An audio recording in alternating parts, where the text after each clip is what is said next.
Ever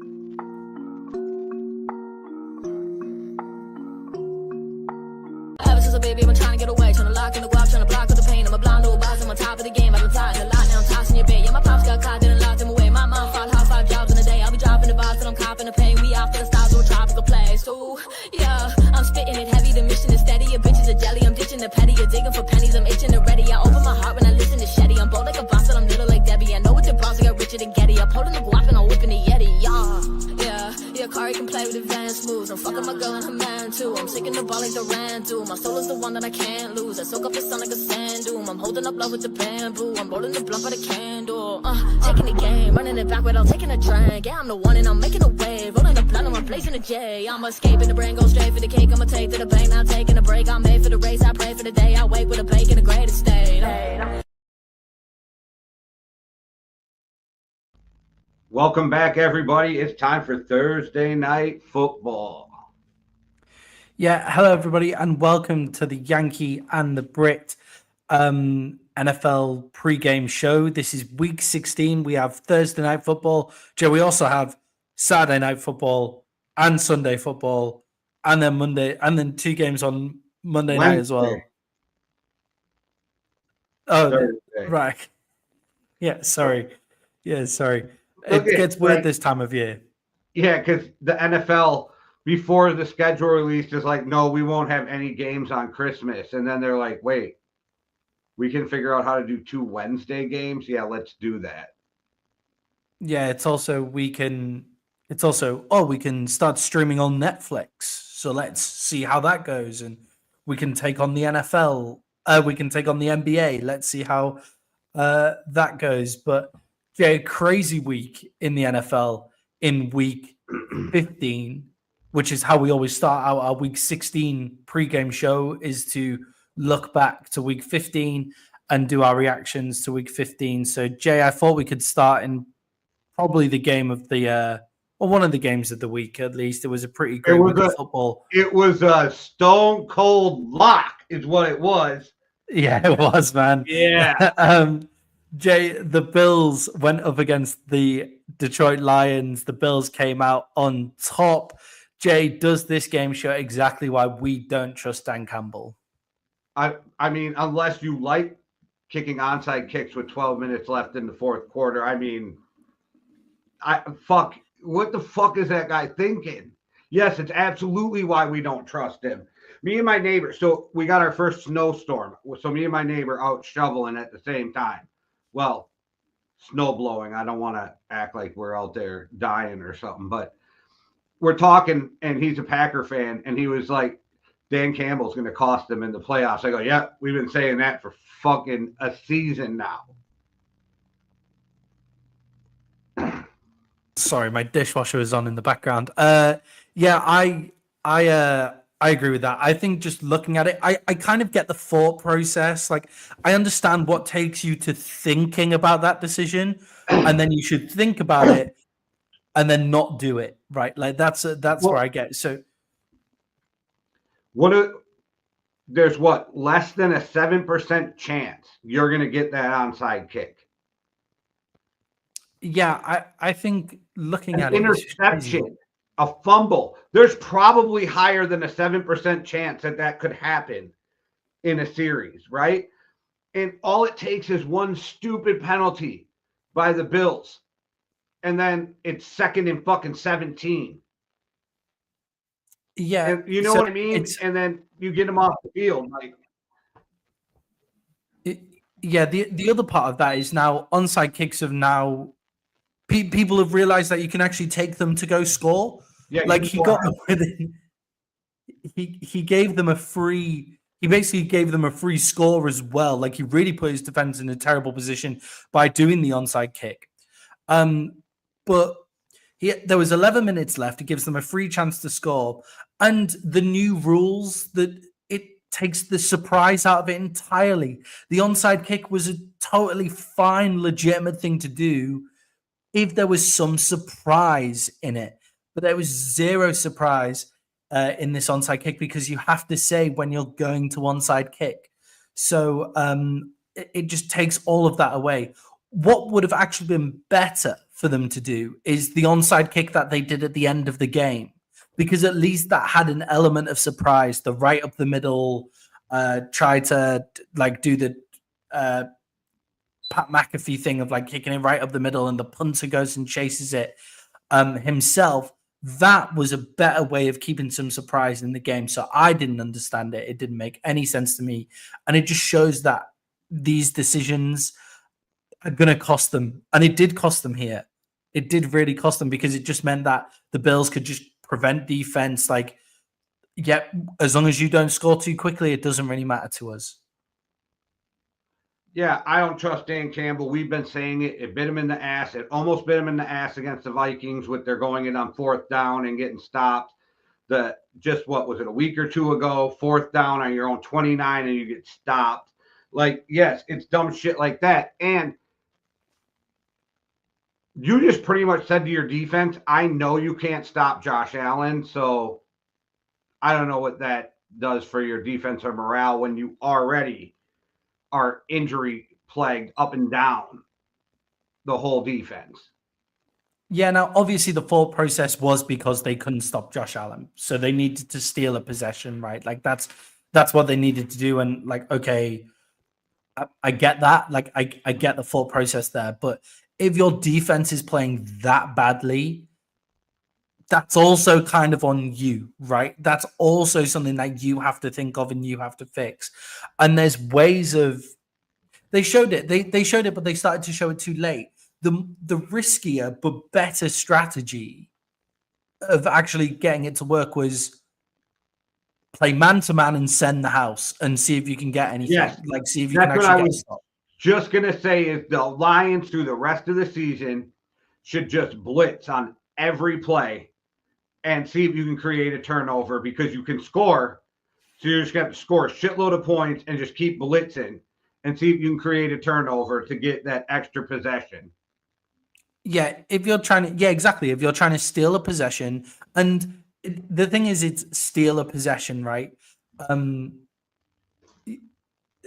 A defense getting a stop shouldn't be stealing a possession, really. But the current way that the Lions are having to play defense, and it is because of injuries, and that is unfortunate for them. But the other part of this, Jay, is if you play every game 100% of the time on every down, you're more likely to invite injuries. If you're beating teams 52 points to 0, and you're still playing all of your starters, you are going to get more injuries that way. It's why the Chiefs play in the close games. Don't worry me, because they're there to win 20 games. The Lions are playing the regular season, and they've not thought about it going forward. And I think it's just, I think that's all reasons why Dan Campbell, they can't keep playing this underdog ball. You're no longer the underdogs. Does this hurt Aaron Glenn's chances at a head coaching job? I never fancied Aaron Glenn as a head coach a crazy amount, just because I would never get a defensive coordinator as a head coach ever again in the NFL. But if you were going down that route, I don't think it should harm his chances, because it's just so injured. Like when you just look at that team, it's just so incredibly injured all over the place. So I don't think so. What do you think on that one? I think the NFL is a lot of what have you done for me lately? And I think stupidly it could. And the reason I ask, because it leads me into something I want to bring up before we go on to our next game. But let's finish up this one. And then I got a question for you to see if you heard and what your thoughts are on something that happened in the NFL this week. But I don't want to cut off the game first. Right. Yeah. Okay. I'm excited for that. That sounds like it's going to be fun. Jay, what is worse here? The other big thing when we're coming to injuries, actually, which is also a segue from what we were just talking about, is the Bills obviously didn't just lose that game. They lost Montgomery. So they lost the knuckles to the Sonic in the backfield. What's worse for them in this game? The loss to the Bills or the loss of Montgomery? I'm going to listen to you answer this. I've forgotten to charge my laptop, so I'm just going to grab my laptop charger while you're answering this question. And I pick C. The answer is Davis. I think he hurts more than both, but Montgomery hurts. And the Lions still have their own fate in their hands at this point, right? If all they have to do is win out, they win the division. Same thing with the Vikings. That's what they gave the Vikings breathing room, because if it would have came down to the last game and they would have ended up tied, the Lions would have had the tiebreaker because they haven't lost any divisional games. And they don't have to play the Packers anymore this year unless it's in the playoffs. So I don't think they have a chance to lose another division game, because I can't see them losing to the Bears, but that would be epically fucking hilarious. But Montgomery hurts because he's their bell cow. But it also, not that I get excited somebody got injured, but it also excites me a little bit because I think Gibbs has turned out to be an amazing pickup for the Lions. And I would like to see what he looks like carrying the load, getting more than like 10, 12 touches a game. See what he can bring to that offense. But that's all the Lions got right now is offense. So I don't know what they can do this late in the season. I don't even know how you shore up your running back. You're gonna have to go take somebody else, somebody's practice squad, right? Like, because I can't even think of somebody who's left on the street right now that'd be worth calling to come in as your backup running back. I can't think of one. Yeah, I agree. Yeah, you can't trade. You've got to go pick up a practice squad. And there's always guys who can kind of fill in on the 49ers and stuff like that. Just lost another running back, so they have to go pick one up too. So now you're in a battle with the Niners, because the Niners need a starting running back. It's a weird time in the NFL. Running backs feel way more valued right now than they have been. Yeah, definitely, and we'll talk a little bit more about that when we get to the Green Bay game as well, and just because of how the NFL's kind of worked out. But yeah, I agree with you. I think that I'm excited to see Gibbs try and take a bell cow back job. I think that is really exciting, a really cool opportunity to see how he can share that workload. But for me, I think that the miss of David Montgomery just completely kind of hampers the way that they want to play offense as well. I think he has a bigger effect on this offense than people realize. Gibbs doesn't give you that guaranteed go forward that Montgomery seems to give them.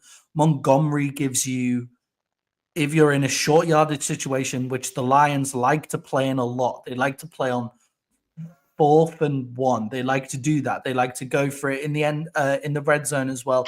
Montgomery kind of gives them that guaranteed go forward, and him missing makes those calls that Dan Campbell will take even riskier as well. So I think that's a big loss for them. I would rather keep Montgomery and Davis and give up the loss to the Bills than have got the win against the Bills. But obviously, I agree with that. I agree with that. But they had to take both, right? So you got to take all them L's all at once.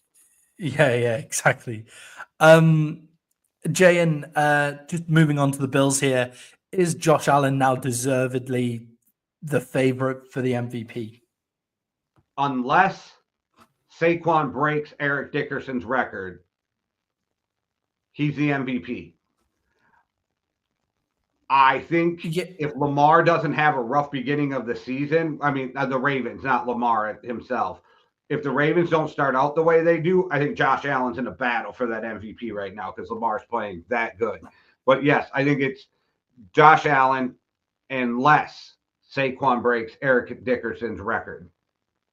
Yeah, I think if you actually look at the Lamar Jackson, Josh Allen numbers, they're very, very similar. They're like practically the same, like in what they do. The difference is here is Josh Allen is the most valuable to the Bills because he is the Bills. But the way that they play, they are not giving credit to anybody else on that fucking team. And let's be real, there is guys balling their ass off in Buffalo right now besides Josh. Like James Cook balling his ass off. Here, balling his ass off. Like there's dudes balling. And that offensive line, surprisingly, I mean, I remember a couple of years ago when we're like, they couldn't stop a fucking nosebleed. You know what I mean? So Yeah. But no, I agree. Josh Allen is the Bills, but I'm just saying, like, people don't give anybody else any credit when it comes to Josh Allen, but when it comes to Lamar, they try to discredit him with everybody else. That's right? true. Yeah, I think with Lamar, this is the first season with Lamar where you can say he actually has a supporting cast, though, I think. Like, Derrick Henry's there, Zay Flowers has stepped up. When Rashad Bateman is in that team, they're a very different position, wide receiver, actually, because he gives them that down the field threat in the same way that the Cardinals are missing, for example, which opens up Zay Flowers and makes the box lighter for Henry as well. But yeah, I think that Josh Allen deserves to be at the front of the MVP race at the moment. But Jay, is it still not good enough from the Bills in terms of having to rely on Josh Allen? So they have to rely on Josh Allen so much. How is that going to affect them in the playoffs? Surely this isn't good enough still. See, I don't know why I'm looking at it differently than everybody else, because I actually don't see Josh Allen playing hero ball the same way I did in years past. I see Josh Allen creating inside of a system, getting the ball to everybody, utilizing their running game. Like, I don't see it the same. I think he's having the greatest season we've watched, and he's playing out of his mind. But I don't think he's going out there going, I got to do this on my own. I think for the first time, he might feel like, I got some weapons that even if the rest of the world doesn't think so. And he's so comfortable, he doesn't have to force it to Stephon Diggs and hear it on the fucking sideline if he doesn't. And he's getting to an age where he can just play and he master the offense, and they're giving him time to breathe back there a little bit, the offensive line. So I don't look at it the same way. I hear everybody else. Like, I think he's just playing out of his mind inside of the system. Yeah, I think offensively, people aren't giving credit to James Cook's a guy that since he came out of the draft, we've been really hot on the whole time. Since he came out, obviously, Dalvin Cook was a Viking for a really long time, so you know him well. I think Maddie's had him or tried to get him in every fantasy league since he's came out. Yeah, pretty much. I took him in this rookie year, and then I've tried to get him since then, and people just never give him to me, which is the right thing to do, obviously. But I really love James Cook. I think he's a brilliant running back, and I don't think he gets the credit that he deserves at all because he's inconsistent. He's a tougher Dalvin Cook. Yeah, he's also very inconsistent, right? He's like, I could take this to the fucking house, or I'm going backwards 3 yards. Like, he's really interesting. Like the Bills, for me, they could do with a bell cow back, just to give that guaranteed go forward for James Cook as well. And then Keon Coleman coming out as a rookie is playing really well. That Shakir is amazing. I think on the offensive side of the ball, I think Allen isn't having to do it by himself. But then we move to the defense, and the Bills are actually in they're middle of the road, top 14, I think, in terms of points allowed. But if you go look at their points allowed, a lot of it is against, like, they have the Jets in their division, they have the Patriots in their division, and they've given only 10 points a game to them. They've also played against the Jaguars. They've also played against the Titans, which they're getting that sort of thing. In the past 2 games, they've given up 92 points in the last 2 games. And where Josh Allen isn't perfect, they've lost. So Josh Allen went 9-13 against the Texans. They lost. Which, to be fair, most teams, if your quarterback goes 9-30 against a team, you're going to lose that game. So that's fair enough. Here's the thing, too. I think they lose to the Eagles or the Vikings if they have to play them. Yeah, definitely. And I think if you look at the Ravens as well, just because of the way that they can control the ball, they got smoked by the Ravens. And that was a game where Josh Allen didn't play perfectly. And then in a game where Josh Allen did play perfectly against playoff opposition, they lost to the Rams as well. So I think they're built well to go up against their AFC opponents outside of the Ravens. So they're built well to play against the Chiefs. They're built well to play against, the Bengals normally when they're around. They aren't built well to play against the NFC. So if they do make it to the Super Bowl, that's a problem. I think if they have to play the Texans, they better hold on too. Yeah, I mean, they lost against the Texans earlier in the season, right? It's just the Texans play defense, man. They play defense, and you don't have a good defense, so of course the Texans are going to score. Like, you know what I Yeah. mean? So, yeah, team like that would Yeah. be scary. Yeah. And Stephon Diggs Those. will be back and want to have the game of his life against you. Yeah, I think those teams that can play power and hold on to the ball. Yeah. Oh my God, we've done 20 minutes on just the Lions and the Bills, but that was a great game. We'll speed through All a right, couple quick of the though, other before not we so go good on, I games. gotta ask you. So I Go don't for know it. if you saw in the news this week, it has been reported that the Jets had a deal done for Jerry Jeudy during the year. Did you hear why the Jets backed out of this deal? No, I haven't heard this. Woody Johnson, and there are sources the Athletic has to back this, pulled out of the deal because Jerry Jeudy did not have a high enough Madden rating. Classic. That is so classic, though, isn't it? Like that's when you let non-football people run football Yeah, operations, right? yeah. Never listen to Madden ratings. I've been playing Madden recently. The Madden ratings are terrible, like really not good, especially on young players. They're just completely off. Yeah, Jesus, the Jets, they're just so dysfunctional. Just everything about them is dysfunctional, even when they win. All right. Jay, moving on to the Steelers versus the Eagles. This was another great game between two playoff Hey, don't talk about your potential Super Bowl ambassador like contenders. that, by the way. Our ambassador to fucking to the He's UK. he's your ambassador. Well, Just yeah, remember, but he's your ambassador. He's he's nothing the to do with me. ambassador to you guys for us. Like, you're gonna respect Great. Ambassador Johnson, damn it. Okay, go on. I'm sorry. There's a lot of chat about us sending just Farage back to you, but just because we just want rid of him and just want him, like he never spends any time in his constituency anyway. Sorry, doesn't matter. Okay, Steelers versus Eagles. Is the Steelers offense completely George Pickens centric? Do they completely miss George Pickens when he's gone? He opens up everybody else. So yes. Exactly. Like I don't think they have to throw to him on every play, but they need him there to run the offense they want to run. And without him, they're like, well, I'm just gonna lock down Freiermuth and stop the slowest running back in the NFL, and we're good.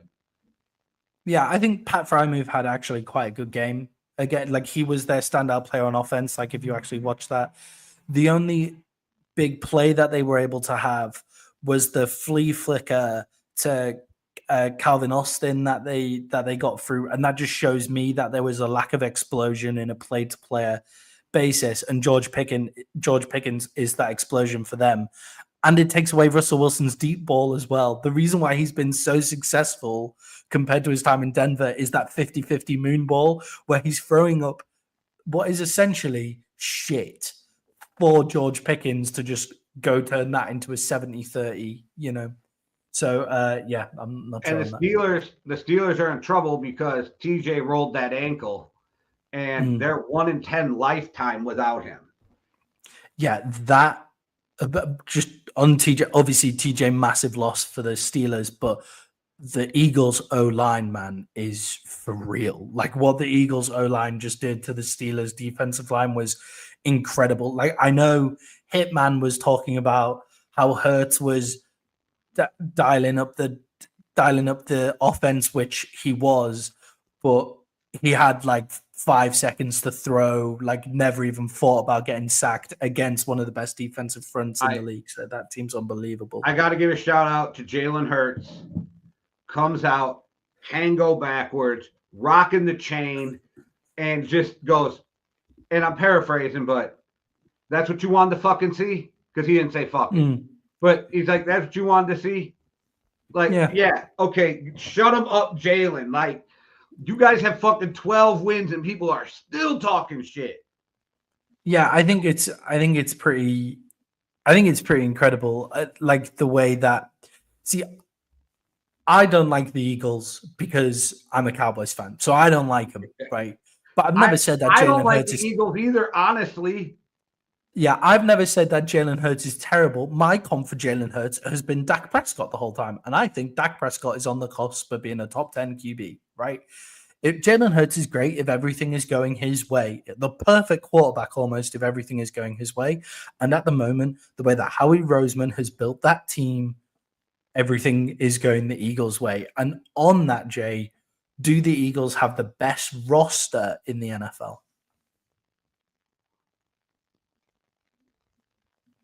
They're definitely up there. They're definitely up Yeah. there. But they are the best team in the NFL, that's for sure. Yeah, they have the best running back, probably the best O-line, maybe Detroit's O-line. So top 5 O-line. That's the thing, right? So maybe they do because of everybody. We're going to go like Detroit has a better O-line. I would argue Minnesota has a better receiving core than, not to shit on there. But Saquon's the best back in the league right now. Jalen's far from the best quarterback in the league, though. But he's top 10. Right. But so I'm saying, but we're always going to compare them to another team in every position. So, yeah, they may have the best roster in the NFL. Yeah, exactly. We're going to compare them to another team in every position. So they've got a top 5 wide receiver duo, a top 5 cornerback duo who are both rookies, by the way. And then when you include Slay in that as well, their D tackle duo, I think, just gets complete. Like fronting up against the Eagles, when you actually watch your team play against the Eagles, fronting up against them on the defensive line, when they have Jordan Davis and Jalen Carter anchoring in the middle, you just think, oh, cool. Like, we're not going to be able to run this ball. Like we can't run this ball up the middle. There's just nowhere for us to go. Huff has been amazing. Nakobe Dean has taken that leadership role. They just have, like, their roster. Howie Roseman is amazing. And with that, then, Jay, for me, they allow 14 points a game in this win streak that they're on right now, which is a ridiculous defensive stat. But they also just win games in a really unusual way for a team that's built like this. You would expect a team that's built like this to get out in front early, control the clock, all of that. They actually have the 3rd worst points differential in the NFL in the first quarter of games. In the first quarter of games, the Philadelphia Eagles are minus 42 in points differential. The Cowboys are minus 50 and the Giants are minus 46. So they're the only 2 teams that are worse. Keep that in the and debate. Then from there, they just take over. It's like second quarter plus 65, third quarter plus 26, fourth quarter plus 60. They're just ridiculous from that point on. Yeah, that's why I think home field advantage is going to be a huge thing come the playoff time. Yeah, so for you, Jay, are the Eagles Super Bowl or bust now? Like, they've got the best roster. They've got probably the best roster in the NFL. I think this is their best opportunity to win a Super Bowl. This is a better opportunity to win a Super Bowl than the time that they actually won a Super Bowl. Like, the Lions are injured. The 49ers are all over the place. The Cowboys are miles off. Jaden Daniels is in his rookie year, so the division's been pretty easy for them this year. Vikings is still technically playing a bridge quarterback. And then their defensive stars are all still on rookie deals. The Chiefs are kind of stumbling, a bit injured. The Bills won't play well against this team. The Ravens are a bit hit and miss.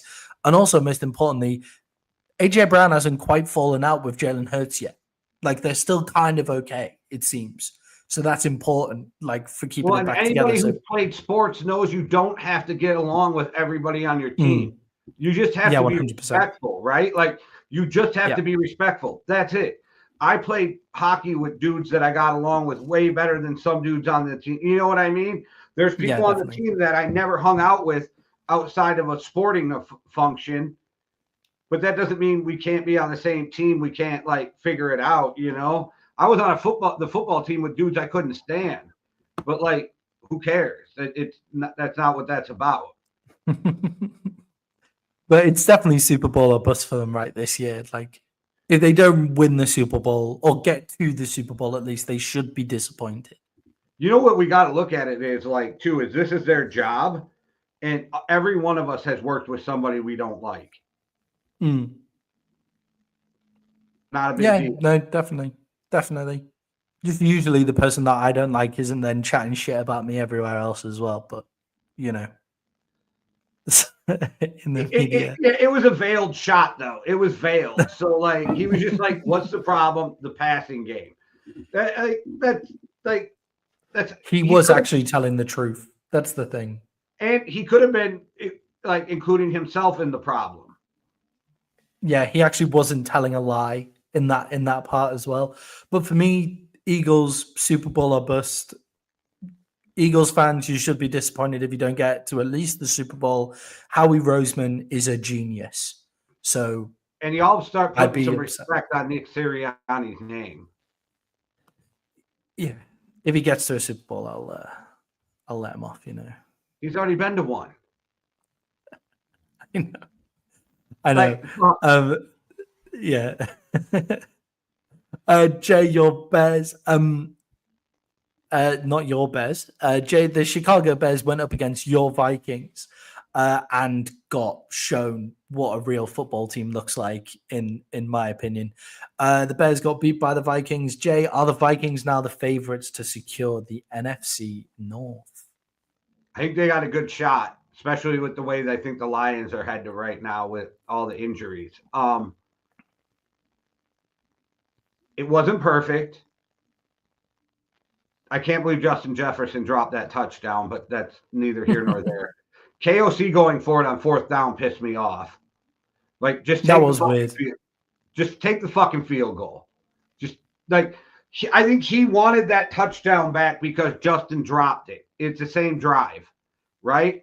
And I'm like, I felt like he was almost chasing the touchdown because they could have had it. And it pissed me off. Just take the 3. But other than that, I'm never too mad at Kevin O'Connell. That was just one time where I'm like, do not turn into fucking Dan Campbell on me. Like, let's not do that right now. I thought it was just I thought it was a particularly weird call because you were just always going to be in control of that game with the way that the defense was playing against the Bears there. Like, if your defense is in control, just keep the scoreboard ticking over. Like, there's no need to score touchdowns almost at that point. And Mr. Sam Darnold threw the best interception I had ever seen him throw, and I'm being dead serious. It's fourth down. At least you threw the fucking ball. How many times have we watched a quarterback get sacked and not even throw the ball out there, right? So, like, I was so okay with that fucking interception because I'm like, at least you fucking threw it. You just threw it at Jefferson, and it was weird because Hawkinson was right there too because of a weird scramble that happened. But you just threw it to Jefferson and it got picked. I'm okay with that because you were running for your life and at least you just threw the ball up. Do you know what? It's never a terrible idea for a quarterback of the Minnesota Vikings on fourth down to just look for number 18 and just launch it in the air and just see what especially happens. If you're about to get sacked, with it. Right? Like, especially if you're about to get sacked. Yeah. For me, I think the Lions are the favorites to win the North because it's entirely in your hands. So the Lions have got the Lions. The Vikings, sorry. I think the Vikings are favorites to win. My apologies. It's totally in the Vikings' Why do I feel hands. That was all Freudian and shit? But okay, go on. It's totally in the Vikings' hands. So the Lions have got injuries all over the defense and now starting to creep into their offensive side of the ball. The Packers, I still just don't trust them. We're going to talk about them in a second, but I still don't trust them. Like, to win games of football in big situations. Like, there's something about that team that I just don't trust about it. And it's entirely in the Vikings' hands to win this division. You play the Packers and you play the Lions. I don't want to jinx them, but they're getting healthier. Ivan Pace's coming back. Stephon Gilmore's coming back. Like, they're getting healthier. Yeah, they seem to be peaking at the right time. The Vikings, the Vikings attacked the start of the season and just looked unbelievable, which is good coaching. Like, when you look that good at the start of the year, they then had a little lull, and now I feel like they're peaking at the right time. And I think that NFC North champs, which I'm going to have to go look at our preseason predictions, but I think we were both quite high on the Vikings compared to most other people. I said 11-6, 12-5. I remember that, but and not to make excuses, but they did lose 2 games in 5 days. Yeah, exactly. Like it made it feel like the world was falling in on them. They lost their first 2 games in 5 days as well, wasn't it? They went from 5-0, was it, to 5-2 in 5 days or something. So I'm like, Sam Darnold threw a load of interceptions in those losses. So it's like, Sam Darnold's turning back into a pumpkin, like all of that kind of thing. Like and they it was around Halloween. And the refs let them rip Sam Darnold's face off on the last play of a game against the Rams, but we won't get into that. I know you don't want to jinx the Vikings, Jay, but can the Vikings win a Super Bowl? Like, if they get into playoff football, do you think they can win from there? Yeah, they either need home field advantage. I'm being dead serious. They need home field advantage, or they need somebody to knock the Eagles out. Yeah. They need to get the first seed, or somebody needs to knock the Eagles out, right? But they do not want to be going to play the NFC Championship game in Philly. If you have to play Philly, you got to do that at home. Yeah, I feel like no one wants to go play the NFC Championship game at Philly. I feel like that's the worst place to have to go. Yeah, to go where you're going to have to play the NFC Championship game. That's got to be the worst place to go, because if you go to Minnesota, like, yeah, the crowd's loud, but at least you're in a dome. At that time of year, the Lions will probably still all be very injured, and that's in a dome as well. I never understand why Detroit's in a dome. It feels like a team that shouldn't be, as well. Yeah, no, but like when they were just terrible for 40 years. Be in a dome. I love that Buffalo's not in a dome. I think that's brilliant. I think it's good for the NFL. It's ass retarded, but okay. Maybe going to Lambeau Fields to play the Packers for the NFC Championship game, but I'd rather do that because the Packers are worse than the Eagles as well. I agree with you. I think the Vikings, I can't believe it's taken until now for people to wake up to the Vikings defense. Like, we knew the Vikings defense was going to be good at the start of the year, right? Yeah, I've got my purple on, mate. Don't worry. We don't want anybody to know yet. I like this underdog rule. I like that nobody's talking about the Vikings. And if they do, the only thing they're talking about is, are the Vikings going to re-sign Sam Darnold? That's it. That's the whole conversation. Just keep it that. Keep it that. Yeah. Sam Darnold's not worried about that right now. Kawasi's not worried about that right now. And Kevin O'Connell's not worried about that right now, because I guarantee you, if the Vikings want Sam back, he would gladly come back and they would figure it out. So, like, nobody's worried about that except the outside. So just keep talking about it. And don't worry about how we're playing. Don't worry about how great Brian Flores is. Don't let anybody know, because we don't want him to be a head coach. That's important. Like, that's important. Don't say shit and just keep it moving. What's interesting on the Sam Darnold point is Sam Darnold knows now, he should know, his agent should be telling him he's secured a starting position in the NFL for next year. Now, we don't know where it is. He's starting NFL. He also secured himself a 10-year backup job if it doesn't work out. Yeah, exactly. He's there. Like, Sam Darnold is now there, and he's probably he's saved his NFL career, right? Which means he's probably going to be able to fucking commentate on USC games when he's finished, and all of that crap that comes along with just having a few good seasons as a quarterback in the NFL. Now, if Sam he could Darnold, quit saying he could call USC games, but man, he says so fucking much. And I come from the 90s where we were always taught not to say when you're speaking, so it drives me insane. Get the fillers out of there. Jay, what I've realized with the Vikings is when people cover the Vikings, they give the Vikings like 5 minutes of their time, and then they talk about their opponent. And the Bears are a team where everybody talks about their opponent. So this week, the Vikings put a beat down on the Bears, and all anybody has spoken about is the Bears. So, Jay, how much can we really read into the Bears' performances at this point of the season? Are the Bears now just waiting for the end of the season, basically? Caleb Williams is scarily inaccurate, which is a scary thing. He is so inaccurate. Like, every time he threw a fucking ball, like the last 3 weeks, I was like, there's no way he's completing that. So and I already think that the Bears may have already started to ruin his confidence. So I think the Bears are in a lot of fucking trouble. And I think they really need the perfect coach to come in there, or this could go south really fast. And I think that's how much we can read into it. Yeah, I think the one player is Caleb Williams that we can read anything about that. I think the rest of the roster have said we're just waiting for the new coach to come in. Fine, like let's just get the new coach. Are they getting a new stadium in Chicago? They're moving out of Soldier Field soon, aren't they? Like they started building that thing. I think it's like 8 years from now or something stupid like that, Oh, though. Like 6 or 8 years when their lease is up. Yeah. But yeah, again, they're just waiting for their new coach to arrive. I think Caleb Williams, every time you look at him, he looks like he's now afraid to make a mistake. And that's when, a rookie quarterback needs a break.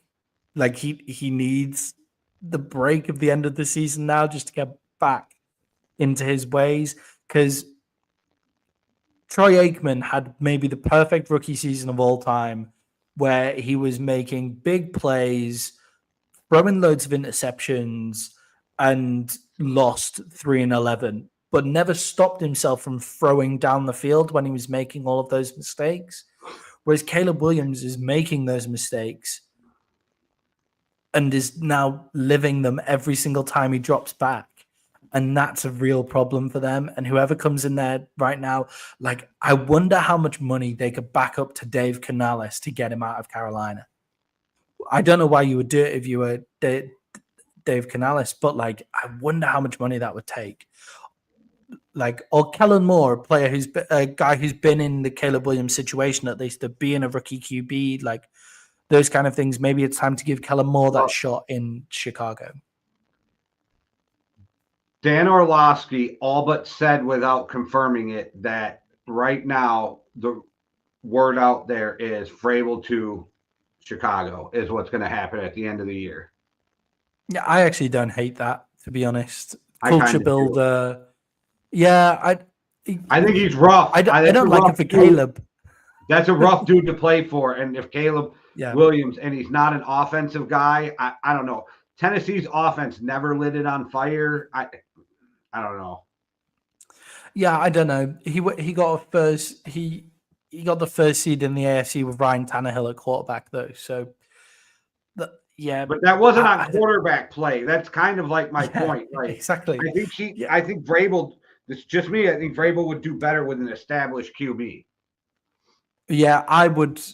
I think the best move for Vrabel, and obviously I'm going to be biased in saying this, is the Dallas Cowboys with Dak Prescott.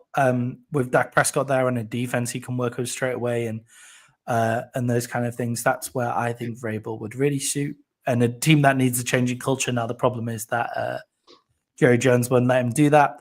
But yeah, I don't know. I'm not reading much into the Bears right now. I do keep an eye on Caleb Williams, but I'm not reading too much into the Bears. Jay, the Green Bay Packers went up against the Seattle Seahawks. There were so many big games this week. I've actually had to cut loads of games that I wanted to talk about as well. So, but there was loads of big games this week. But Green Bay against Seattle, I thought this was really important too, because the NFC North is the best division in the NFL, in my opinion. Like when you go look at it. Jay, has the NFL now pivoted to power football?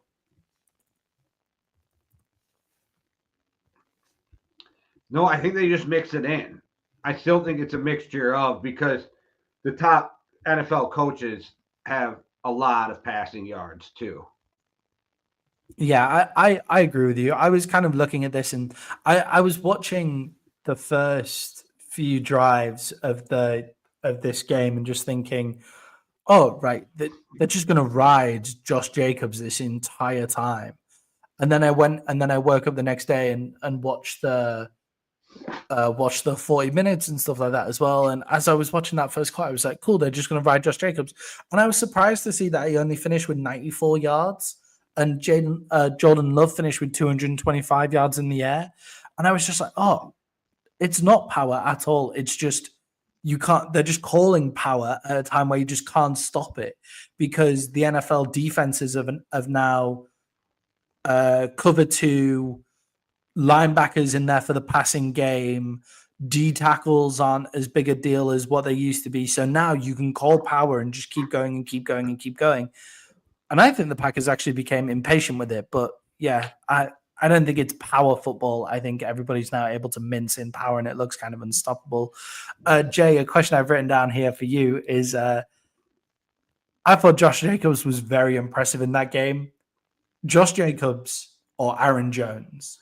Did the Green Bay Packers still make a mistake moving off Aaron Jones? I think it worked out for everybody. I think Josh Jacobs is perfect for what the Packers want to do right now. And I think Aaron Jones is perfect for what KOC and the Vikings want to do. And I think both guys got the payday they wanted. And I believe he's a very honest guy. And he talks about how much he loves Green Bay. But he also came out and said that this is the perfect move for his life, to where he is in Minnesota right now too. So I think he's extremely happy in Minnesota too. And he's already I'd love to be back if they want me. And already kind of, so I don't think he's going to try to break the bank either. He's going to want to be respected, but I think I think Josh Jacobs, and it's good for Josh Jacobs, because if you read his contract, it's really 3 one-year contracts. Because they can get out of them. You know what I mean? And so I think it worked out for everybody, to be honest. It's one of those weird times where we all had something to say about what they were doing, and I think it kind of worked out for everybody. Yeah, because one thing for the Packers there is the money change, right? The change in the cap space. Josh Jacobs is more expensive than Aaron Jones would have been, right? But that doesn't actually matter too much for the Packers, because everybody's so young. Aaron Jones was more expensive. Then the Packers offered him $7 million to come down from 14. He said no, and then he went and took $6.8 million from the Vikings.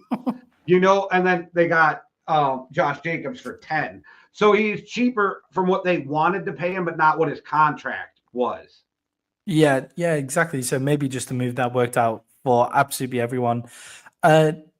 Jay, should Seattle now be strongly looking at moving on from Geno Smith after this game?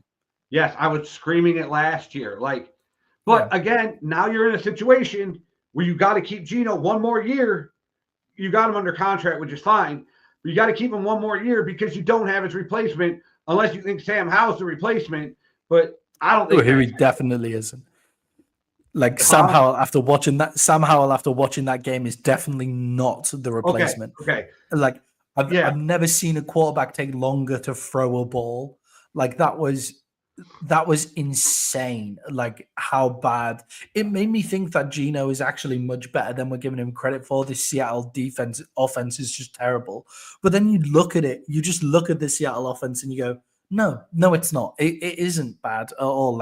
DK Metcalf, Tyler Lockett, Jackson Smith and Jigba, Charbonnet out of the backfield, Kenneth Walker out of the backfield. The 2 second-year tackles look pretty good as well. So it's not that bad. For me, they have to move on from Geno, not because Geno's inherently bad. It's just about taking that next step, right? They're stuck. They're stuck in a place where it's we'll just scrape into the playoffs or we'll just miss the playoffs. That's where they're stuck with Geno. And for me, it's worth then taking that risk, because their team has such a high floor. I think it's worth taking a risk on a free agent and seeing where that can take you, rather than Geno. So for me, they'd be in the market for a Sam Darnold. They'd be in the market for Justin Fields, just to see what the hell that does to your team, right? They'd be in the market for Brock Purdy if he gets released from the 49ers and isn't getting paid that big amount of money, like Kirk Cousins as well. We'll talk about Kirk Cousins coming up, to getting benched. They're in that position. That's what I would do if I was them. And I'd almost be tempted to keep Geno as well and just play it all and just see what the hell happens. In the same way that the Steelers did this year, right? It was, we're just going to go pick up 2 free agents and see what happens. 2 free agents on minimal money and see what happens. So, yeah, I think they've got to move on. Jay, just a final point. The Cowboys won. Turns out they were going to win some more games this week, and it means this game actually means they're better than the Eagles and they're better than the Chiefs, because they beat down the Panthers. It wasn't just a win. They beat them down, whereas the Panthers, they're this hard team that plays tough, favorites to beat the Cowboys, I love that football math right there. No, obviously not. The reason that I'm so happy that the Cowboys beat the Panthers is because the Cowboys haven't played well this year, but the defense is starting to resemble the defense that it should be, right? Fuck the NFC East, or fuck your whole division, because they're the only reason I have 2 losses this week and wasn't perfect. Yeah, everybody. Jay went 14-2 this week in picks, 3-0 in best bets. Pretty massive. Our best bets coming up, obviously, at the end of the show. So stay with us for that. But yeah, Jay, the Cowboys have got the Washington Commanders still to play. They've got the Tampa Bay Bucks still to play, actually, as well, who are in a divisional race. They've got the Commanders still to play, who are in the wild card chase, and they've got the Eagles still to play, who are in the chase for the first seed. Jay, can the Cowboys defense cause some upsets for these teams going forward? I hope so. I hope they catch the Eagles and flop them upside the head. That's what I hope. I hope the Eagles catch one. Yeah, I agree. I think they're going to lose all 3 of those games. I'm probably going to pick them to lose in all 3 of those games. Now, the points differential's a bit close, although, spoiler, the Bucks are 4-point favorites against the Cowboys, and I don't think that that's enough. I'm not putting them as my best bet because I can't do that for the Cowboys, but I would have a look at that. I may have. We'll have to wait and see. I wouldn't hate that. But I don't think they're going to win those games. I like seeing that their defense is back. The style of defense they're playing is the style of defense they've always shown that they should be playing. Jay, segment 2 today is all other orders of business, because there's been some big news in the NFL. Hear ye. Oh, come to order. Okay. All business, all of the orders of business here. I've left one order of business and big news for GMJ to answer as well. So there's one other thing there. But Jay, the big news obviously is that Kirk Cousins is being benched for Michael Penix. Were the Falcons right to move off Kirk Cousins? Penix better play. You can't go back now. And you're in a playoff race. I thought it was weird timing, but I'm not in the building. I blame the Falcons. So Kirk's best went in play action and bootlegs, naked boots, that kind of shit. They do none of that. None of it. No fucking Which play is weird action. because their personnel is perfect for it. Yeah, I don't know what they're doing. If I'm Kirk, you got to be losing your mind right now watching Sam Darnold. And again, I said it, that was a fuck you game for Sam Darnold to Kirk Cousins when they played Atlanta. And I don't know. If I'm Kirk, I'm going to be like, you're going to release me or you're going to pay me fucking all this money to be a backup. But I'm not accepting a trade. And what do they owe him? They owe him $30 million next year and $10 million the year after if they don't cut him by 4 days after the league year starts. So the best thing they can do actually is eat the $30 million and cut him so you save the 10 the year after. If I'm Kirk, I'm forcing my way out with you're not trading me. I'm not letting the team who I'm going to give up anything for me. He has a no trade clause in his contract as well, which dumb from the Falcons. It just makes all of this situation not make any sense to me. I'm excited to watch Penix play, though. Yeah, I'm excited to watch Penix play. With Kirk Cousins, the Kirk Cousins and Michael Penix thing hasn't made any sense to me the whole time, unless it was sit Michael Penix for 2 years, in which case I don't think Michael Penix was the right QB. No, and then he's 30. Okay, I'm exaggerating, but you know what I mean. Yeah, he just never was the right QB to sit for 2 years, right? He was probably one of the more NFL ready. I can't remember who they still had the options of. Well, they had the options of Bo Nix and Michael Penix and J.J. McCarthy. So J.J. McCarthy hadn't fallen to them at that point. Yeah, they picked at 8. We picked at 10. Oh, they had J.J. See, Now, JJ McCarthy I sit was for 2 scared. years. I don't know if you remember. I was Yeah. scared as fuck because Mhm. when they said they're going to take a quarterback, there's no way I thought they were taking Nix or Penix because of how old they were and having Cousins. So Yeah, if you like, I was messaging you you're so scared right. as fuck. Yeah, JJ McCarthy would have been the person to pick, right? So they've wasted an 8th overall pick that they could have used on a defensive player to actually get some fucking pass rush, which would be really helpful for them. Dallas Turner showed up big. I thought this week it was the first time that I watched him and he popped off the screen for me this week. But He's gotten a had lot some of injuries and pressure, but stuff. this week really looked, Yeah, And yeah. rookies don't play a ton in Brian Flores' defense, so he's getting a lot more playing time. So that's saying something too. Yeah. Oh, they could have picked Verse as well, and Verse has obviously had an amazing season, so that didn't make sense for me to start with. But then you've also paid $100 million. It only doesn't make sense because you've paid $100 million to a quarterback who's just coming off an Achilles injury, which takes 2 years to heal from. I was We going to can say he's see going to that it be takes 2 years better to heal next from. year. He's Yeah, going to be better great next year. Yeah. Yeah, so it was Nick Wright, I think, who said that, and maybe Kevin Wildes. Kevin Durant came back from the Achilles injuries perfectly. He spent 531 days between games with the Achilles. Kirk Cousins spent 316 days between games with his Achilles. Look how And much it's like, better well, there you Rodgers go. is playing right now. Look how much better Rodgers looks. Like Rodgers all of a sudden looks like he can play quarterback again because his Achilles is getting better, right? Dak Rodgers Prescott had a really ran for down like season. 45 yards or some shit the other day, 60 or something like that. Yeah. It was crazy. He had an So they've 18-yard run. So the Falcons have paid about $100 million for 14 games because he started the season injured. Yeah, and Of if an they Achilles cut him, they injured can get it quarterback. down to about 90. Yeah, exactly. He's, by the way, like, I agree with you. If I'm Kirk Cousins, I'm forcing my way out at this point. And if I'm the Falcons, I'm letting him go as well. Like, there's no point hanging on, like, because you've decided it doesn't Nobody's work. trading for him. Yeah, no one's trading for him. You've decided it's not going to work. It's not going to work for you next year, probably either. So you may as well move on with Michael Penix as your guy now. And if Michael Penix, at least then you know if Michael Penix is the guy. Now, the reason that I think they've done it here, because they are in a, you're right, they are in a playoff race, but I think the Bucs are going to beat them to that race because the Bucs are a better team. And then if they get into the playoffs, then like they're just going to get, they're probably like, who knows what could happen in the playoffs. But looking at them, like I think they're going to get beat by most teams in the playoffs anyway.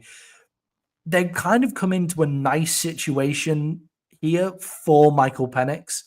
They go up against the Giants this week, where they're 8.5-point favorites with a quarterback playing his first game. By the way, Falcons against What the happens Giants. if he comes in and throws 4 picks? Yeah, that would be really bad. that would be the worst. That would just sum up this whole transactional thing. They then play the Commanders, whose defense isn't great, and they play the Panthers, whose defense also isn't great either. So they have a nice run of games for Penix to come into. Like, I don't think they do it if it's the Steelers. Isn't this the argument that you have winnable games, so you keep Kirk in while you're in a playoff run? Like, you know what I mean? Like, so that's what I'm very confused. I'm excited to watch. Very confused. For the first time now, Atlanta is must watch though. Yeah, they've just got rid of Kirk off a win as well, which is also strange. Like, if you were going to do that, I feel like you do it last week, right? Where Kirk is the reason that they lost.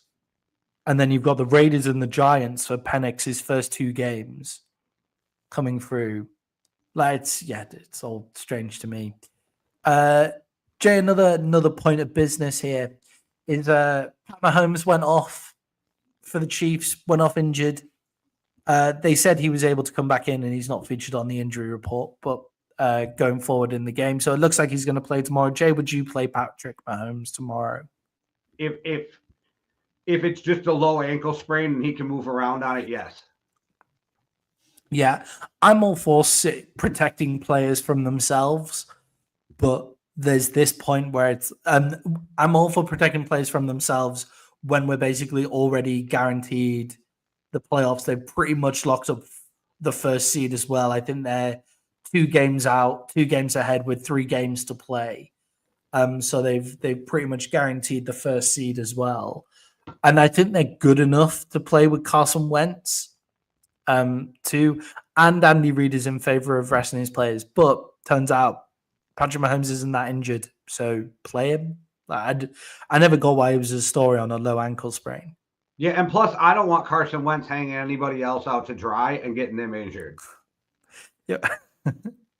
Carson Wentz, the way he played for the Colts, the only person he risked getting injured was himself. He was trying to truck linebackers. He got Michael Pittman lit up a couple times. That's the kind of shit I'm worried about, Yeah, weirdly, Michael Pittman does get lit up. I think Michael Pittman might get lit up more often than most wide receivers in the NFL, funnily enough. Because he's not super fast and he goes across the middle and gets the ball. He's not super fast. He's not super big. He goes across the middle and gets the ball, and he's receiving it from Carson Wentz, Anthony Richardson, two of the least accurate Matt Ryan. QBs. Yeah. Matt Ryan. End of season, end of career, Matt Ryan. Yeah, poor guy. We're gonna have to check him for CTE. We should be more worried about Michael Pittman than we were about Tua, actually. Surely. Yeah, you play Patrick Mahomes. Jay, moving on to segment 3 now. This is week 15 overreactions, where we give our craziest takes following week 15. Now, just to remember here, guys, these are our really out there thoughts, stuff that we haven't quite worked through, but we're still pretty confident in, but it's our crazier side of things. Jay, what is your first overreaction to week 15? Dan Campbell's onside kick with 12 minutes left may be the worst decision I've watched him make in coaching. That's big talk right there. That's a lot of bad decisions to go up against. It was a bad decision, obviously, but I got the full process. But then what made it worse was the end of game onside and how kick. it almost got returned for a touchdown. How it almost got returned for a touchdown was obviously terrible. But the end of game onside kick, I was like, do that one. If you're trying to surprise someone by telling them exactly what you're going to do, at least do that one, Jay, my week 1 overreaction here, my week 15 overreaction, first reaction overreaction is that Brock Purdy will be playing backup in the NFL in the next 5 years. I think that Brock Purdy is potentially leaving the 49ers, going to a shit situation where he's going to look bad. And because he's Mr. Irrelevant, and the whole thing is he can only play with the superheroes and stuff like that, his marketing will be so bad that he's just going to be a really good backup for someone. All right. My number 2 is the 49ers should trade Kyle Shanahan. They should trade Kyle Shanahan. How much are you getting for Kyle Shanahan, do you think? A couple firsts. I think the Dallas Cowboys would give up a couple of firsts for Kyle Shanahan. And I don't think it's because Shanahan can't coach. I just think sometimes it's time for a change. Yeah. And I think you could bring in a young coordinator who's off of Shanahan's tree and still keep that rolling in San Francisco. Who's the offensive coordinator for the Vikings at the moment? Wes Phillips. Because it's obviously KOC, right? But he was the quarterback coach with KOC in LA too. So he's under McVay, under KOC, and his father is Wade Phillips, one of the greatest defensive coaches in the history of the NFL. So that would be a move, right? If you're the 49ers there. I've been on this track this year saying, do you know what? Sometimes you've just got to part ways and just refresh to move forward. You can't move forward just doing the same shit over and over again. Sometimes you've just got to part ways. So I totally agree with that one. They won't do it, but I totally agree with it. Jay, Puka Nacua is playing the best ball of all wide receivers this season. Okay. I think, obviously, we expect it from Justin Jefferson. We expect it from, Jamar Chase. We expect it. But Puka Nacua, has continued from his amazing season and is playing better almost. I think we expect it from him now too, but I'm not mad at the statement. Exactly. He's just moved into that expectation this year, and he's living up to it. So every time I watch the Rams, I'm just like, just launch it at Puka, and he'll do something ridiculous. So you're all good. All right. So my third overreaction is, and I'm talking out of both sides of my mouth because of my last one, but Kirk Cousins will be the starting quarterback for the San Francisco 49ers next year. I love that take from you more and more every day, and I've started to hear it in the mainstream media, Jay, and you were first. So what you need to do is you need to go back, clip that in previous shows, and just put it out on everything saying, like, Nick Wright stole my take. Like, saying shit like that. Yeah. Like, everywhere. Like, I don't know if it was Nick Wright or it was probably more Chris Broussard style or whatever. But, like, this guy stole my take. This guy stole my take. And just put it on everyone's and have it time stamped from when you took the take, you know. Jay, for me, overreaction is the Bucks will beat the Lions in the playoffs. Okay, it's funny you say that. I have an honorable mention here, and it says the Lions will get eliminated in the first round of the playoffs. They're either going to play the Bucks or the Rams away, like at Tampa. Assuming they don't win the division. Yes. Okay. Yes. So I don't think they're going to win the division because of the way that their defense plays. I think the Vikings are going to beat them in that game at the end of the season. So they play against the Bucks or they play against the Rams. And I think the Bucks and the Rams are two teams that are bad matchups for them, especially with the fact that all of a sudden, like Matthew Stafford in the rain had a terrible rain game first half, but looked great against the Bills before Matthew Stafford of old. And Baker is sneakily like having an MVP season that people don't realize that's happening because it's for the Tampa Bay Buccaneers and they're 8-6. Like, he looks amazing. He looks unbelievable last game. So, yeah, I think they're ready to dice up the Lions going forward. I just think it's going to be the Bucks in fourth, the Rams in third, Bucks, Lions going to the Tampa, and the Bucks will beat them in the first round. Well, if the Vikings can get home field advantage and that can happen, then the greatest weekend in history would be if the Commanders could upset the Eagles. Yeah.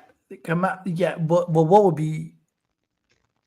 Yeah, Commanders upset the Eagles. That'd be great. Commanders upset the Eagles.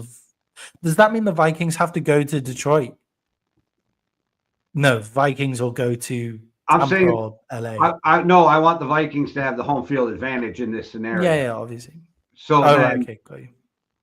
Yeah, because then it would be the wild card teams would be Detroit, Green Bay, and the Commanders. Yeah, Detroit, Green Bay, the Commanders, Vikings on a bye, and Green Bay. What would be great for you is the Rams beat Green Bay, the Bucks beat Detroit, and the Commanders beat the Eagles. Yeah, the Packers don't scare me, though. So even if the Packers have to come to Minnesota and play, I feel like it'd be fun to beat them up in the NFC Championship game. But that being said, it would be the worst feeling in the world if those fuckers beat us in the NFC Championship game. Yeah, that would be horrible. If the Packers came to Minnesota and that'd be just terrible. All right, that was our overreactions to Week 15. Jay's now going to have some nightmares about some cheese eaters in Minnesota beating them for the NFC Championship game. So sorry about that, Jay. But we'll move on to the best segment that we offer, which is GMJ, where our resident GM, Jay, goes over some of the most pressing questions in the NFL. And Jay, you are now the GM for the San Francisco 49ers. You can trade Kyle Shanahan if you want to. Just exciting for you. But Jay, how much would Purdy have to take for you to keep him? Where's the right wage for Brock Purdy? Mid-40s. Yeah, because for me, it's interesting, right? Because you can get Sam Darnold for 40, 30, like 35, you can get Sam Darnold. 40, you can get Sam Darnold. Can you? Because if we franchise him, that's like already like 44. All right, okay. Yeah, so, but you can get Sam Darnold, who's already been in San Francisco. So you'd rather have Sam Darnold than Brock Purdy? No. I think Brock Purdy is better than Sam Darnold in San Francisco in that system. But you can also get Kirk Cousins for the veteran minimum because he's getting paid $30 million whenever. I'm actually coming around that Sam Darnold might be better than Brock Purdy. Yeah. I just think looking at it, right? I just think looking at it, Brock Purdy for me has to take less than what I can get Sam Darnold for, or around the same of what I can get Sam Darnold for. Otherwise, I'm just going to roll with Sam Darnold because Brock Purdy clearly can't do it for me. Or like you just said, you could do the Russell Wilson deal with Kirk Cousins. Yeah, you go get the veteran minimum for Kirk Cousins, and then you draft a quarterback as well, and you just see where you're at with that. And you trade away Brock Purdy, and you get picks for Brock Purdy as well. You can use that as ammo to go get a decent rookie quarterback as well if you want to. Like, if you get Kirk Cousins on the veteran minimum, you're allowed to then take a rookie quarterback, by the way. I know it sounds like really crazy considering how much I just slated Atlanta, but like they paid $100 million for him and then used a pick that they could have used. And they used the 8th overall pick.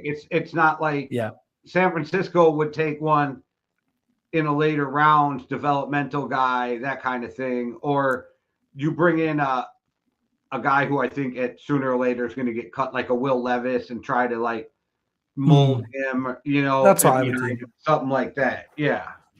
Yeah, or you go knock on Zach Wilson's door, like something crazy. Like you go see how Zach Wilson's doing. I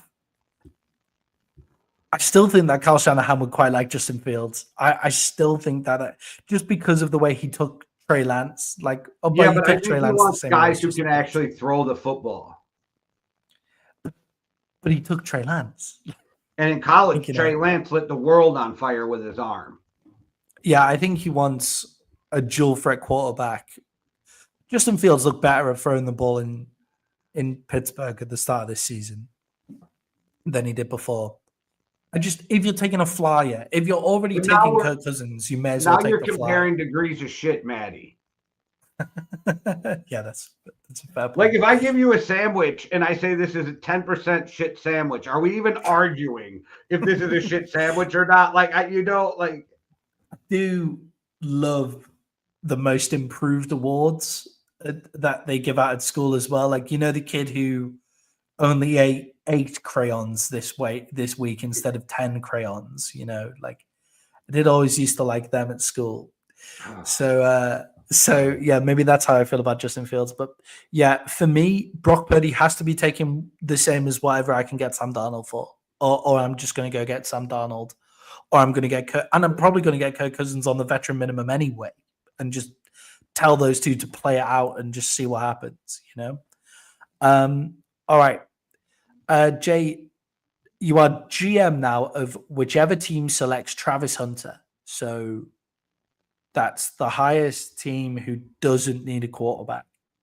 So Raiders, Giants, probably maybe like Carolina. Yeah, probably Carolina. Maybe it'll be taking Travis Hunter. But anyway, you're the GM of whoever takes Travis Hunter. Where are you playing Travis Hunter? Cornerback, wide receiver, or are you letting him play both ways? I'm playing him full-time at corner, and I'm sprinkling him in on the offense. Yeah, I agree with that as well. It's like Cooper DeJean. So Cooper DeJean for the Philadelphia Eagles looks electric when they bring him in on the offensive side of the ball as well. But I think corner is the most athletic position in the NFL now. Like it's the most. Everybody's like can move his hips. Like in mid stride, full speed, shift his hips while playing corner. He could be one of the top corners in the NFL. And I think it's easier to get a wide receiver than a corner. But I do it like the Cowboys did with Dion. I'm going to play him at corner all the time, and then I'm going to put him in at receiver at times, maybe even in the backfield, and have packages for him.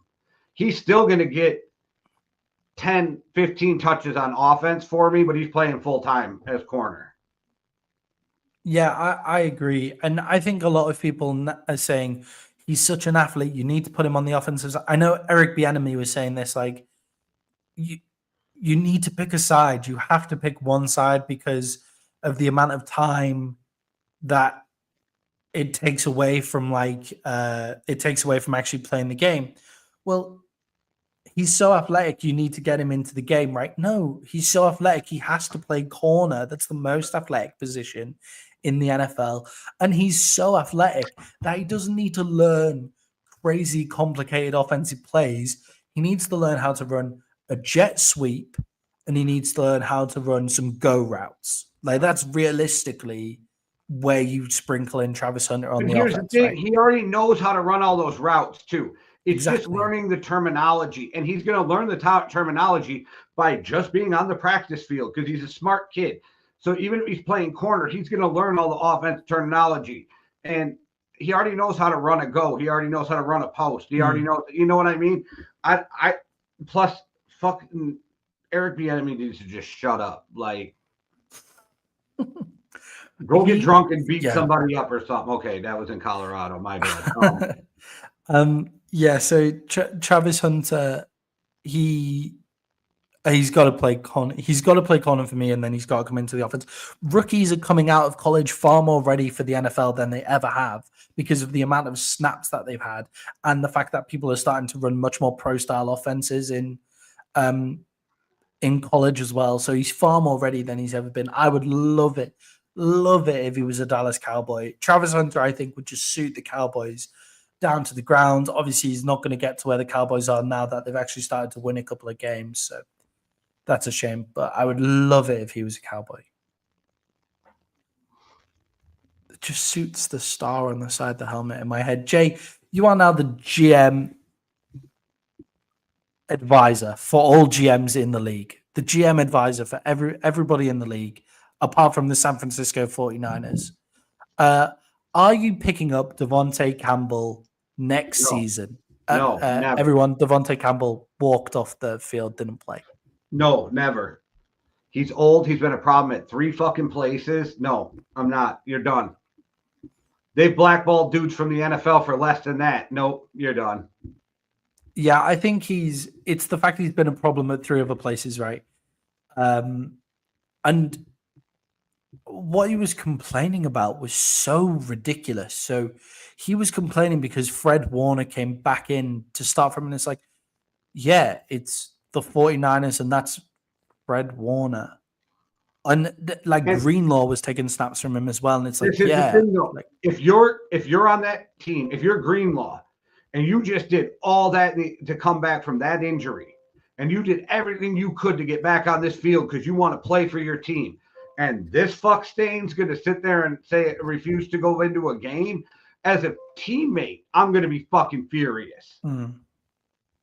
Yeah, see, now, I think the Dallas Cowboys should pick up Devontae Campbell because they're weak at linebacker for that type of linebacker who comes in, hits the hole, and makes the tackle. Like, I think they'd struggle for that kind of linebacker. And look, Dallas is just a den of iniquity anyway. Like, there's lots of players that cause lots of problems all of the time in Dallas. So I wouldn't necessarily hate him coming in and playing for the Dallas Cowboys. Yeah, that's who you need sitting next to fucking Micah Parsons in a meeting, talking and putting ideas in that guy's fucking head. That's exactly what you need. Yeah, when you say it like that, it's probably not the smartest thing to do, right? But yeah, they're just so weak at linebacker. I think it's so interesting. Jay, we're now moving on to our Week 15 awards. So this is where we award our Week 15 MVP and our Week 15 Rookie MVP. Jay, your Week 15 MVP. Is there any question, even in a loss, that it's Jared Goff, who threw for almost 500 yards? Yeah, I like that. I like that even in a loss. 494 fucking yards and what, 4 or 5 fucking touchdowns, whatever it was. Like, it was ridiculous. Like, I don't know how you give it to anybody else if a guy goes out there and throws for 500 yards. So I will give it to somebody else. I'm going to give it to the quarterback on the other side of the ball who actually came away with the win. Easy I'm going to picking. give it to Josh. I'm going to give it to Josh Allen in this one. I think his actual run yards really affected the game in that third and fourth quarter as well. He also threw for 362 yards. Wasn't playing against prevent defense. However, he was playing against the Lions, which just no defense. 494 yards and 5 touchdowns. Jared Goff is ridiculous, by the way. Like, it is important to say Josh Allen had a combined 430 yards and came away with the win as well, also including 2 rushing touchdowns and 2 throwing touchdowns. Time out. You're the guy who's always pounded the table that goes, wins are not a quarterback stat, so I ain't trying to hear that shit. Just turning that against me for one time, Jay. One time. Jay, who's your Week 15 rookie MVP? Bucky Irvin. Oh, damn it! Yeah, mine too. It He can't be ran anyone wild else, on right? a tough defense. Like, he went off on a tough defense. Can't be anyone else. The Chargers defense going into this game were the best in terms of points allowed. They didn't give up loads of yardage. They're now not the best in terms of point allowed because they gave up 41 points to the Tampa Bay Buccaneers. But Bucky Irving is the real deal at running back. And yeah, he shows that it's fine to draft rookie running backs, it turns out.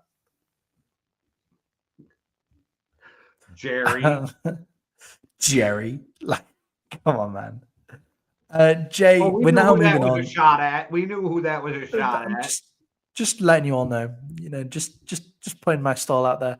Although, just to finish, Rico Dowdle is only 100 yards behind Tony Pollard now in rush yards for the season. Which means you guys are not going to go pick up a running back in the offseason. Oh, yeah, it does. You know that Jerry's going to ride rookie Rico Dowdle. Rico Dowdle is going to become the highest paid running back we've ever seen, because of Jerry Jones. Oh. Sorry, we were done with overreactions. Jay, now we're moving on to Week 16, Thursday night preview. The Broncos are going up against the Chargers. I think this is going to be a really good game of defensive, hard-nosed football, right? Jay, did we see why Bo Nix isn't the best rookie this season? Did we see that last week? Yeah, I never thought he was, though. So, I don't have to get worried about getting pulled into that whole vortex there. Yeah, all the people who were saying that Bo Nix is a better quarterback than Jaden Daniels should really just reference the last game. He was terrible in that game. He was lucky that Anthony Richardson and the Colts were just as bad. Yeah. Now, he did sort himself out, though. Got back on it, played a much better second half, but he was bad in that first half. And if he does that against this Chargers off defense, then he'll be in a lot of trouble. Jay, does Justin Herbert need to show us that he can actually win games by himself sometimes? J.K. Dobbins isn't there now. Gus Edwards isn't doing it for them. Is it now time for top 5 talent Justin Herbert to come out and actually win some games for the Chargers? Yeah, and it's going to be tough without J.K. Dobbins. Yeah, it's massively tough without J.K. Dobbins, but Justin Herbert, you're now getting paid as a top tier quarterback, and everything tells us you should be a top tier quarterback. But I'm actually trying to think back to the times where we've seen that he's a top tier quarterback, and it's difficult. And actually, I've heard the comp last week, and it'll never leave my mind that Sam Darnold is Justin Herbert. And now it'll never leave my mind. I am big, strong-armed, athletic guys who have underperformed in their career, top 5 picks. Like, there's a lot of similarities. It's just that Justin Herbert keeps getting a pass because he's been with the Chargers and he does just enough good plays every year that people are like, okay, he can play. But like, Justin Herbert also just looks like a quarterback. You know what I mean? Like, if Baker Mayfield looked like Justin Herbert, he'd be in the MVP conversation right now. Is like a lot of how I feel about that situation. So I just think we need to start seeing that from Justin Herbert. And I know Harbaugh's offense doesn't really let the quarterback go and win the game and all of that kind of thing. And Brandon Staley was the person losing them games really last year as well. But overcome some adversity, man. Like, you a top pick in the draft, a top paid quarterback, overcome some adversity. You've got Ladd McConkey there, the best white wide receiver we're ever going to see in our lives ever again. Like, I'm really hitting the overreactions right now. Ladd McConkey is incredible, by the way. Yeah, no, dude can play, definitely. But that was just a wild statement. Like, Ladd McConkey, I think Ladd McConkey could turn out to be the best wide receiver of all time. You never watched Ed McCaffrey play. You never watched Ed McCaffrey play. I'll add him to my list for homework, and then we'll come back. Dad. Right, okay. Ed McCaffrey. Got you. Yeah. I'll add him to my list for homework, and then I'll come back on that take later. But he's got Ladd McConkey. Quentin Johnson is actually making a few plays. Hey, you've heard of Jordy Nelson too, right? Like, yes, I have. I do know Jordy Nelson. Jordy Nelson, Jimmy, fucking baller. Yeah. Jimmy Graham has also come into my mind, and I know Jimmy Graham's technically like tight end, but he's more wide receiver tight end. But then I'd be allowed Rob Gronkowski and stuff. And just for the record, Jimmy Graham's both white and black. Oh, apologies.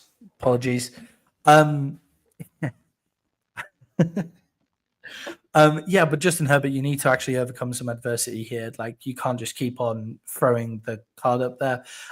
Jay, would you rather have coaching your NFL franchise? Would you rather have Sean Payton or Jim Harbaugh coaching your NFL franchise? Jim Harbaugh. Why? This Jim Harbaugh. Yeah. Why? Because Sean Payton's not fun. Sean Payton's a dick. Sean Payton coaches angry. Like, ask his players. Like, Sean isn't like fun. Like, winning's fun, but Sean, kind of like Belichick, not fun.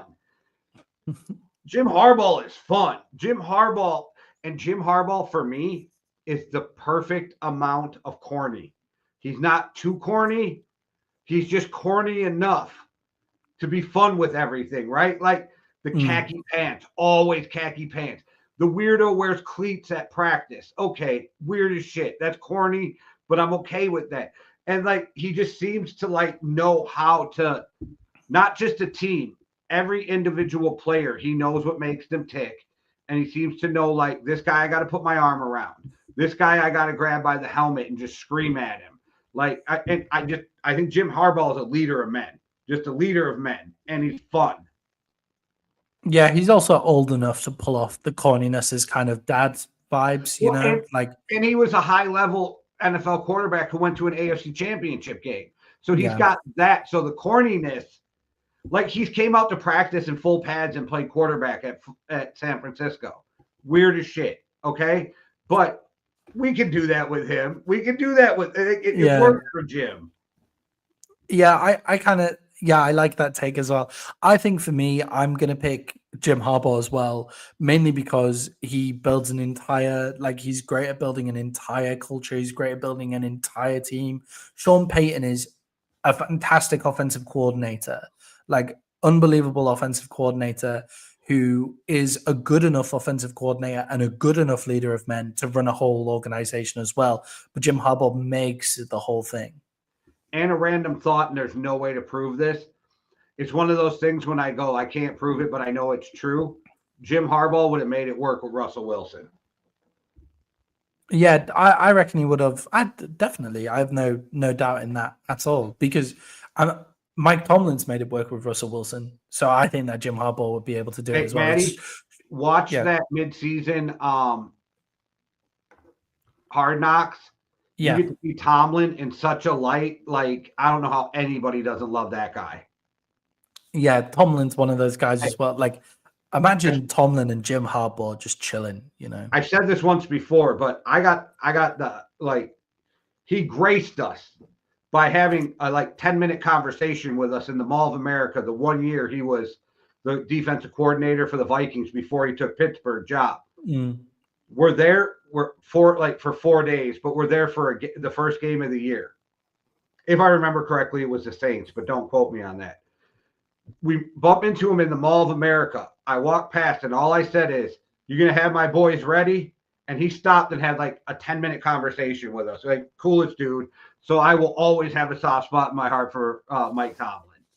Yeah, that's good. And yeah, just to bring it back to Jim Harbaugh as well here is he's also an excellent eye for talent. Like when you make it work in college, then you must be great at developing players and have a great eye for talent and stuff like that as well. And the next 4 years are going to be important because he recruited most of these guys coming out or coached against them or with them. Yeah.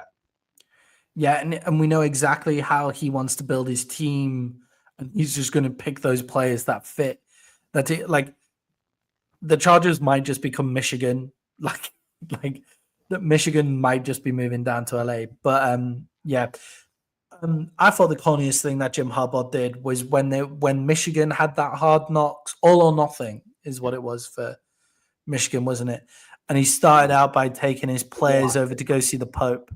Oh, he took his players over to. He played their preseason for Michigan. They went to Italy and went and met the Pope. And it's great, awesome, cool for you and your religion and stuff like that. But just watching him there, I was like, that just looks like every American that I've ever seen in Italy. Like he was still in khaki trousers and was like, oh my God, trying to dap up the Pope and stuff like that as he walked past. I thought that was just so funny. Watching that as well and painted Jim Harbaugh in a really great light. Jay, what are the key matchups going into this game?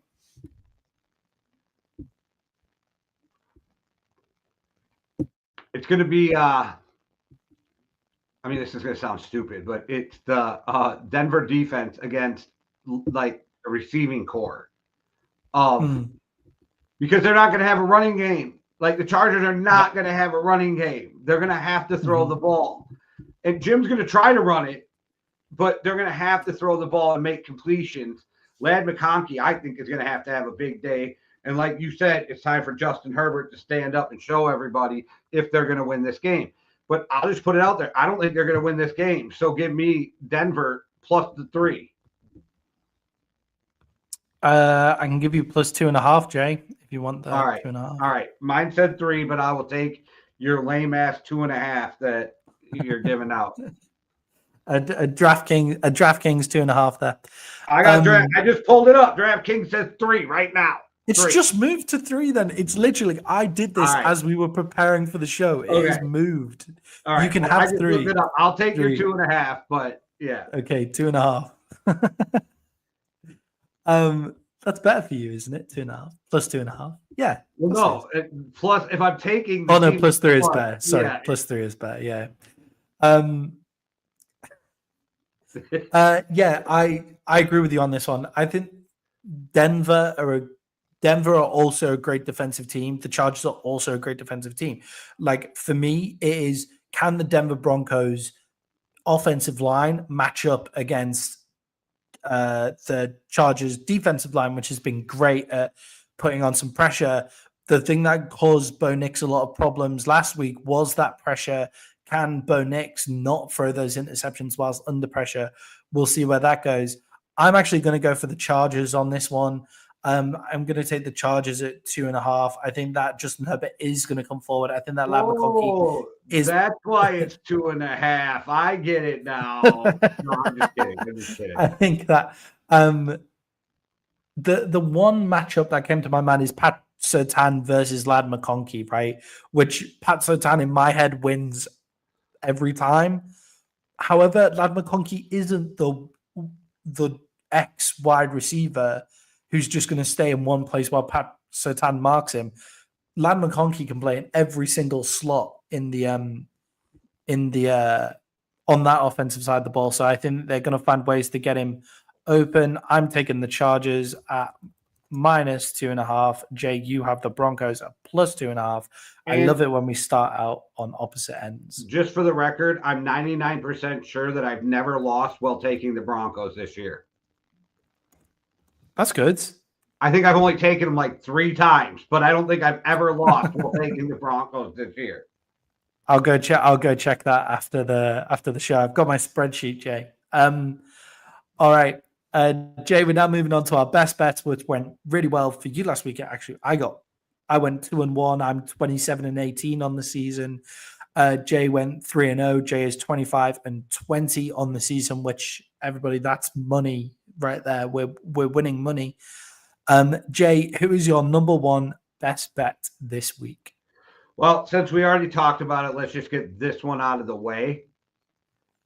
I'm taking the Bucks -4 versus the Cowboys. Yeah, that would be one of my honorable mentions. I'm obviously not putting a best bet against the Cowboys because I actually properly do cheer on my best bets. Like, I've realized I get really passionate about my best bets. So I'm not going to do that in a Cowboys game and just give me a conflict of interest. But I agree with you. I think that Bucky Irvin might go crazy in this game. He might break the single season rushing record in one game, 2,100 yards. What is it for a rookie? Bucky Irvin might be coming up on the rookie number. Yeah, I wonder what the rookie running back is. Because I don't think Adrian Peterson broke it in his rookie year, but he did break it against San Diego. So I don't know what that's worth. All right, Jay. My first best bet of the week is the Cardinals -5 against the Carolina Panthers. I think this idea that the Panthers play really hard, they play solid, I think that just fell apart against Dallas at the weekend. And I think the Cardinals hit their stride last week as well. They played a great game against the Patriots. Then the Cardinals beat up on the teams they should be beating, and they get beat up by the teams that they shouldn't be. So give me the Cardinals at -5 in this game. They're going to win by at least a touchdown. All right. My second lock of the week is Colts -3.5 versus the Titans. Yeah, that was one of my honorable mentions there as well. Last week I said how much I hated all of the spreads, and we actually did, well, you did really well, and I did pretty well as well. I'm now worried at how much I like the spreads this week, though, as well. I have a lot of honorable mentions here, but yeah. I just don't have any faith in the Titans, and it's a divisional game, and I think we'll see Anthony Richardson run for 1 or 2 touchdowns. Yeah, and also the Colts should have beaten the Broncos last week. Like, Jonathan Taylor dropping the ball before he makes it into the end zone. Why did they do that? Taylor said he didn't even realize that he'd done it. Like, it must just be a thing, like, where you just tune out, like, at the end of your run. It's so dumb. Like, so wild. So weird. Especially for such an experienced player as well. So they should have beat the Broncos last week. So the Titans look like they're falling apart. Obviously, they've benched Will Levis as well. So Mason Rudolph in there. Did you know Mason Rudolph is making more money than the whole quarterback room in Pittsburgh combined? That's the same for like a lot of backup quarterbacks. Like, yeah. It's. But they just got rid of Mason Rudolph. That's why that one is so like, yeah. That's like the new way of doing that's got to be what a lot of teams should be looking at, right? What the Steelers have done this year has to be the way to do it going forward. Like looking at it now. Will we get many people in the same stage as Russell Wilson? I don't know. But Jay, my second lock of the week is the Steelers at +6.5 against the Ravens. +6.5 seems like a lot of points here for this divisional game. George Pickens is back. The Ravens aren't great on the defensive side of the ball still, and Pickens is back. And when these two played each other earlier in the year, it was a close game. See, for me, I wouldn't even go near that game till I know what's going on with TJ. Yeah, that is a good point. That is a good point with TJ, but I think they have enough defensive plays to kind of cope. I'm not saying they're going to win the game, but I think 6.5 feels like a lot to me. I'm just saying what the score was earlier in the year. Yeah, 18-16 earlier in the year. All right. Well, my final one for the week is the Rams -3 versus the Jets. Yeah, another one where I'm like, how is that so close? Because Rodgers and Devontae Adams are starting to click. Yeah, but it's like the Jets got to win against the Jaguars, against the Mac Jones-led Jaguars, and they still nearly didn't win that game. But they still tried everything they could to give that game away. The shout out for rookie MVP actually was Brian Thomas Jr. in that game. I forgot to mention him for Jacksonville in that game. But yeah, I think the Rams defensively are really solid. Offensively, they have explosive players in Puka Nacua and Kyron Williams at -3. I'm going to take that all day. I nearly made that one of my locks as well. I have about 6 locks this week, it feels like. But Jay, one of my locks here is the Browns at +8.5 going up against the Cincinnati Bengals. It's again just a point spread on this one. The Bengals can't stop anyone. The Bengals can't stop anything. And Jerry Jeudy is fire all of a sudden.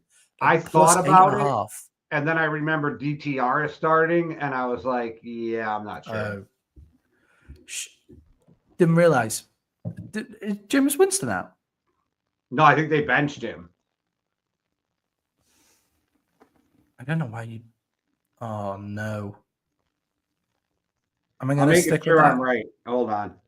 I'm going to stick with that. Give me a sec. I also like the Packers. I also like the Saints at +14, but Alvin Kamara is out as well on this one. I've already said it, Jay. I'm going to stick with it. I still think that they can't stop anyone. Yeah, 3 hours ago, Jerry Jeudy has ultimate belief in DTR as starting quarterback. Yeah, I think if they're deciding to bring in DTR, then they've obviously seen something on the training ground. If he looks like shit, they'll bring Jameis Winston back. Random thought earlier yesterday. Kirk Cousins forces his way out. Nobody wants to sign him. He signs with the Browns, and Deshaun Watson backs him up. Yeah, I just don't see anybody not wanting to sign Kirk Cousins, though. Right? Well, after the way he played this year, I don't know. There might be maybe. I don't know. Maybe it's just the Raiders. Can't play without Kevin O'Connell, I guess. Okay. I am going to stick with the Browns at. I'm going to stick with the Browns at 8.5. I've got it in this. Once it's in the spreadsheet, it stays in. Every time I put something in the spreadsheet and I change it, I lose. So I'm just going to keep it in there. All right. So I've got the Cardinals at -5, the Steelers at +6.5, and the Browns at +8.5. Jay has the Bucks at -4, the Colts at -3.5, and the Rams at -3. All sounding good to me, Jay. It's going to be another great week of NFL football, and we're going to kill it on the picks. And also, everyone, I'm going through to the fantasy championship game this week. I can feel it in my bones. I've got Bloomdahl. I didn't want to play him because his team has been straight fire recently. I'm excited. I'm going to be nice and tense after having a nice relaxing time. Aaron is a wild man when it comes to stats, too. When it comes to stats, Aaron's like the fucking Rain Man. Yeah, I feel like I play him quite a lot. You could be like when we were just talking about Ed McCaffrey, and Aaron's in his mid-30s, right? He's not really old, so he didn't grow up watching Ed McCaffrey. And he'll be like, Ed McCaffrey in 1989 had 1,300 yards, 8 touchdowns, and in this game for whatever, he went for 180. It's how the fuck do you know this? How the fuck do you remember this? That's the kind of shit that Aaron can do. Honorable mention to all of our fantasy football league players. If you want to get involved in our fantasy football league next year, then do let us know. Might have to set up a second one now. Yeah, we'll set up a second league if there's enough people who want to play. So let us know. It's free. We have a good time. Yeah, 14 teams is too many. I don't know if you'd know how to maneuver a 10 person league. No, I don't think I would. I get way too into the weeds of So getting really high on free agents. my 2 paid leagues right now are in the playoffs, but it's 2-week playoff games, like you play them for 2 weeks. And I am fucking smashing it, so I hope I don't jinx myself. But in the first round of the playoffs, come on, phone. In one league, I am up 136 to 91. And the other league, I'm up 138 to 113. See, like in our league, if you're hitting 130, like you're winning most times, right? Maddie, like if you're you winning saw most my of the time. teams, you'd be like, I could make a team in our league off your bench. Yeah, exactly. I love that about the 14 team league though. Like I love that about it. Like you have to go so deep, it's ridiculous. But yeah, awesome. All right, so if you guys everybody. like the sound of that, then let us know. Jay, send us out like you always do. All right, everybody. Thanks for watching. Hit the like and subscribe. Please share it. It doesn't take you but a second. It does the world for us. MMA Underground is off for the rest of the year, but you can check out the last episode. It was a fucking great time. I had a blast. Island Strong and the Horn were amazing, amazing guests to have on. So make sure you check that out. And I'm sure Montana and wow, why am I spacing it right off the top of my head? Well, I'm sure the guys over at College Football Junkies, sorry, we'll definitely be coming with something soon for you guys. Oh my God, I feel like an asshole and I still can't remember his name. All right, guys, one world, one love. Deuces. Cheerio.